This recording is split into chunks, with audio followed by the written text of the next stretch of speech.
Howdy, and welcome to the Trauma Informed SLP YouTube channel. What up? I am Kim Neely. This is my new YouTube channel. I am one of the Trauma Informed SLPs out there and hoping that we get even more of us in the field, right? That's kind of why I started this whole thing. This did start out as a podcast. I am the person who does the podcast. Hello, and I will continue doing the podcast. But it does take me a little while to really get those episodes tight and controlled, and continue watching for an explanation of why that is. It probably takes me a little while longer than you think for organizing those episodes. But I also have ideas of other things I want to share with people that might be helpful that are kind of hard to fit into it. So I figured, let's start a channel. Let's do this instead and see how this goes, okay? Oh, and also, welcome to people who don't know what an SLP is. If you're here, don't worry. Don't worry, I got you. SLP stands for Speech Language Pathologist or Speech Language Pathology. It is a profession in the United States that requires a license to practice, but we're essentially adjacent to physical therapists and occupational therapists. If you have kids or perhaps yourself used to go to speech in school, or maybe you are still in speech, as little kids like to call it in schools, those are us. We also work in medical settings and do all kinds of stuff. I used to like to explain us as like, if physical therapists and occupational therapists handle like the body a lot, we tend to handle neck up. So voice, speech in terms of articulators, and also brain stuff, language and cognition and executive function, all that kind of stuff. We learn a lot about that stuff too. So that's what we are. I'll put a link below just for a little more description of us if you're curious at all. But if you're not an SLP, stick around. There might be some stuff that's kind of useful, right? Hopefully. Yeah. So trauma-informed care is become kind of a buzzword in a lot of areas, not just in SLP land. It's also out there in pretty much every area of medicine and education and all kinds of places, right? Becoming trauma-informed is essentially the process of knowing how you can promote a sense of emotional, physical, and psychological safety, and then also empowerment in our clients, our students, our patients, our colleagues, and also ourselves, how we treat ourselves, our own self-talk, the little narrative we do for ourselves, which is a really big part for SLPs. We tend to kind of wear ourselves down trying to be superhuman, right? So, we'll get to talking about things like burnout and all that stuff too, for sure. I like to say it really is an umbrella under which we can put the entirety of the speech language pathology scope of practice, which is a lot. We have a lot we can do with our license. So, spoiler alert, trauma-informed is not just for trauma. It's for everybody. I believe it was the Missouri State Board of Education or something. I think they made up this model, the Missouri model of trauma-informed care. The model really speaks toward like an organization, like an education system's application of trauma-informed, but I like to kind of use it as a way to describe the journey of becoming trauma-informed for an individual. So first you start out becoming trauma-aware. This is where you've got to learn the actual working physiological definition of trauma, like in the professional sense, not in the social media sense. I will swing back to that as well in just a second. Hang in there. And you got to learn also about like the impact of trauma on an individual, on their quality of life, on their health outcomes, and what kinds of trauma people can have throughout their life and things like that. Then you have this stage called trauma sensitive. This is where I personally think the discussion, at least in our field, kind of stalls out here typically on what trauma-informed is within this area. Becoming trauma sensitive requires people to face really uncomfortable truths about baked in implicit biases that we learn from just society and socialization in general. And that can be really hard and really challenging and really uncomfortable to face those things. And so this is, I think, where we tend to stall out. But this is where trauma-informed care starts to come in when we talk about intersectionality, marginalized groups, oppression, things like that. And also, what's so important about this is the all too often re-traumatization of marginalized groups when they go to professionals for help. Big problem, right? And I don't think any of us really intend to do any actual harm. So we've got to talk about it. As uncomfortable it is. Let's rip the Band-Aid off. Let's talk about it. Let's figure out what to do to help be more sensitive as well within the trauma-informed model. Oh yes, and trauma sensitive is also where our practice tends to intersect a lot with the neurodivergent movement and the drive for neurodiversity affirming care with like particularly autistics and ADHDers, but really all neurodivergence. So super important stuff for us, right? We got to talk about that stuff too. Resmaa Menakem, he has this wonderful quote where he says, "Trauma decontextualized in a person looks like personality. Trauma decontextualized in a family looks like family traits. And trauma decontextualized in a people looks like culture." So if we want to be culturally humble and culturally aware and culturally informed, we need to also be trauma sensitive, right?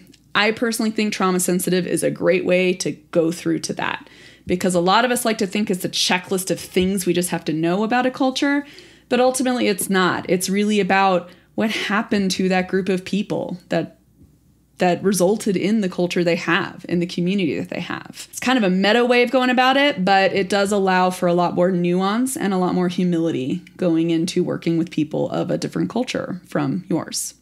So I already kind of talked about this a bit, but why did I start the Trauma Informed SLP LLC that I did start?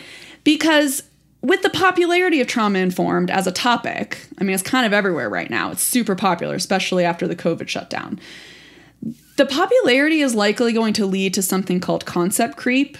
Concept creep is basically when a term gets overgeneralized and used in ways that are inaccurate, that kind of distill the initial meaning and the purpose of the term in the first place, which is literally what happened to the word trauma on social media. We ended up with a whole generation of people who had a way more access to mental health than ever before in history, who learned a lot about their own traumas and stuff, and then they started sharing stuff about their traumas, and then other people heard that and said, that applies to me, I guess that means I have trauma. And so there are people out there who kind of use it as a way to just describe emotionally upsetting situations, which isn't actually what trauma is. Trauma is not just being upset by a thing or going through something that's upsetting or challenging. Trauma has a more specific definition than that, and it's actually a physiological shift.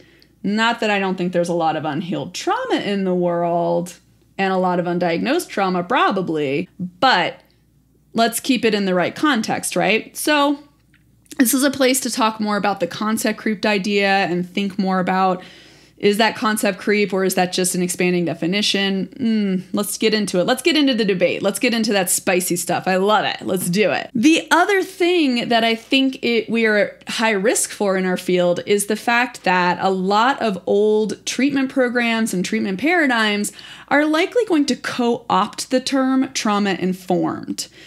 Co-opting is what happens when essentially places and companies and organizations that kind of make money selling a certain idea don't really want to lose their income stream when a new paradigm shift comes in that says your thing is kind of old and should probably take a back seat now. We're not going to use that anymore. And then they say, oh, wait, no, hold on. Our thing can totally fit this new thing. So they just kind of shoehorn in their program or their product or whatever into the new thing.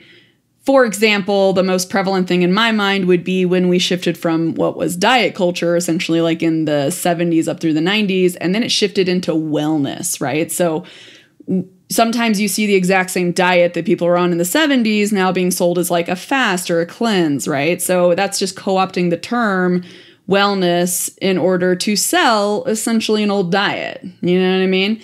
And I think that trauma-informed is definitely at risk for that because there are some treatment things out there that are very much not trauma-informed and not really based in trauma-informed principles at all, and at their foundation could really never be trauma-informed unless you're actually just completely shifting the entire program. And if you are shifting the entire program, then you might as well rename the program because you're not even doing the original thing at all, right? So this is also going to be a place for ongoing discussion on that, or at least my thoughts on it if you have any curiosity about it. And just a place to really dive deep into like what trauma-informed is and how we problem solve clinically. And like, here's our older way of how I was taught to do things. What would be the trauma-informed way? So why don't I just put all the stuff into the podcast I have? Well, I spent the last year or so in trying to increase my trauma sensitive portion of my trauma informedness, which means I've been researching a lot about like social justice, dehumanization, discrimination, systemic oppression, self-shame that comes from that, all that kind of stuff. And it's a lot, but it also means I end up having a lot of personal and, quite frankly, really validating realizations for some of the internalized messaging I've received by society just throughout my life, because I am neurodivergent. I am very much so an ADHDer, and I'm also tired of masking. Queer identities. I am bisexual, I'm asexual, and I'm agender. So I look like a female. I've been socialized like a female. I sound like a female. I've received a lot of messages throughout my life on essentially how I have failed to effectively be female. As Janet on The Good Place says, not a girl. So I'm probably not going to come out here and be like super uber professional in the button-up cardigan, which, let's face the facts, that's essentially the SLP version of a blazer. If you're looking for super hyper professional, this is probably not going to be the place. But if you're looking for a lot of info dumping from a hyper fixated person who like researches and researches and researches and thinks about this stuff all the time and really comes up with different ways and perspectives of thinking about things and loves having these kind of difficult discussions, this is the place, baby. Yeah. All this stuff kind of intersects in my brain. And when I'm reading about a lot of this stuff, I start to realize where a lot of my internalized narrative has come from. And I feel like that's validating and really helps me to deprogram myself from this like shame narrative that I've inherited throughout my life. And I figured this will be a great place to add in some of those realizations and talk about it, because I figured there's a lot of SLPs out there. There's a lot of people in general, a lot of adults in general who are being diagnosed as neurodivergent later on in life. And that comes with a lot of things to unpack, I think. And I'm willing to put it out there and try to unpack some of it, at least from my own perspective, because maybe that'll help people. I hope so. Go ahead and check out my other things out there. I don't have a lot of it out there, but do check out the podcast. Check out the podcast playlist. You could also listen wherever you get your podcast, pretty much. I'm on like Amazon and Apple and all these other places for the podcast. So do check that as well if you would like to start your journey. It is a scripted show and an organized show that's just me talking, and then I do the edits and things like that. The episodes are a little long, but I do that on purpose because the way I listen to informational podcasts is like pausing and taking breaks and listening to them in chunks. So that's kind of what I expect people to do on mine as well, is to kind of chunk it out. I don't expect you to sit there and listen like for a really long time in one go. I am a lot slower at putting out those episodes because ADHDer.